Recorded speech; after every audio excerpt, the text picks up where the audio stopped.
With nearly 17,000 law enforcement agencies supplying data, the FBI's annual Crime in the United States report for 2018 shows violent crime decreased 3.3% from 2017, with murders and non-negligent manslaughters plunging 6.1%. It's a big improvement over the two-year period from 2014 to 2016, when violent crimes rose 8% and murders shot up by nearly 20%. You do an incredible job. At the annual conference of the International Association of Chiefs of Police, held last week in Chicago, President Trump cited two reasons why he thinks incidents of violent crime and murder have fallen nationwide since 2017. Under this administration, we're once again standing up for law enforcement.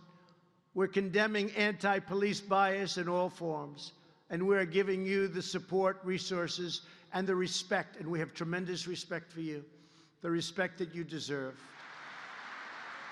Now, it also helps that we have the strongest economy in the history of our country. That probably helps. In fact, FBI data show that violent crime dropped over time by more than half since 1993.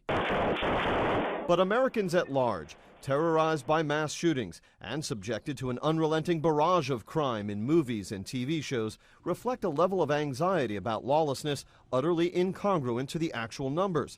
A study by Pew Research found that 18 out of 22 times that the Gallup survey was conducted between 1993 and 2018, at least 6 in 10 Americans said crime had risen over the year before. I believe there is too much media attention paid to mass shootings being everyday events when really they're very rare events happening on in the United States. The United States is overall a safer place than, let's say, the 1990s, which is sort of our key point when we reach sort of the peak of the number of homicides that were taking place in the United States.